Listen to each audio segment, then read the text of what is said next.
আজকে কথা বলবো ডায়াবেটিস নিয়ে। ইন্ডিয়াকে কিন্তু ডায়াবেটিস ক্যাপিটাল বলা হয়, অর্থাৎ ইন্ডিয়াতে ডায়াবেটিসের হার অনেক বেশি। ডায়াবেটিসের থেকেও আরও একটি ভয়ঙ্কর রোগ ভারতবাসীর মধ্যে দেখা যায়, যেটি হচ্ছে প্রি ডায়াবেটিস। অনেক সময় ইনসুলিনের রেজিস্ট্যান্স, অ্যাকান্থোসিস নিগ্রিগেন্সের মাধ্যমে আমরা দেখতে পাই। এছাড়া যাদের ওয়েট অনেক বেশি তাদের মধ্যেও আমরা প্রি ডায়াবেটিসের লক্ষণ কিন্তু দেখতে পাই। তাই আজকে ডায়াবেটিস নিয়ে কিছু কথা হবে। ডায়াবেটিস কিন্তু কন্ট্রোলে আমরা রাখতে পারি, ম্যানেজমেন্ট করতে পারি, এবং ডায়াবেটিস নিয়ে কিন্তু একজন রোগী ভালো থাকতে পারেন, সুস্থ থাকতে পারেন। কিন্তু লাইফস্টাইলের মডিফিকেশন কিন্তু মাস্ট। ডায়াবেটিস থাকলে প্রথমেই আপনাদের যেটা করতে হবে সেটা হচ্ছে মডারেশন করে খাওয়া দাওয়া। মানে আপনি সব ধরনের খাবারই খান, কিন্তু সেটার অ্যামাউন্টটাকে একটু মডারেট করে খান। কোনো খাবারকে অতিরিক্ত খাবেন না, কম পরিমাণে মডারেট করে খান।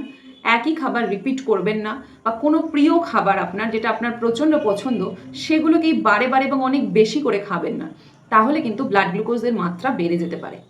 খাবারের মধ্যে বা ডায়েটের মধ্যে অবশ্যই ফাইবার রাখুন, অর্থাৎ তন্তু বা আঁশ জাতীয় খাদ্য রাখুন। সলিবল ফাইবার রাখলে ভালোই হয়। তার মধ্যে শাকসবজি এবং অবশ্যই খোসাসহ ডাল। আর ব্রাউন রাইস মানে কিন্তু ব্রাউন চাল সেইভাবে নয়, তবে যেগুলোর মধ্যে সেটা রিফাইন নয়, পারবয়েল রাইস বা আপনারা লাল চাল রাখতে পারেন। তাতে কিন্তু গ্লুকোজের মাত্রা একটু কম করতে পারি আমরা। এছাড়া ফাইবারযুক্ত খাবার তো খাবেনই। প্রতিদিন ফল খেতে পারেন, জুসের পরিবর্তে গোটা ফল খাওয়ার চেষ্টা করুন। আর যেগুলো মিডিয়াম গ্লাইসেমিক ইন্ডেক্স যুক্ত ফুড সেইগুলোকে খাদ্য তালিকায় রাখুন।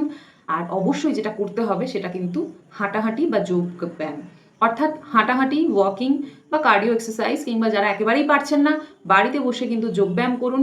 এতেও কিন্তু ডায়াবেটিসে অনেকটাই উপকার পাবেন। ডায়াবেটিস রিলেটেড এবং যে কোনো ধরনের রোগ সম্পর্কিত ডায়েট পেতে নিচে দেওয়া নাম্বারে যোগাযোগ করবেন। ভালো থাকবেন।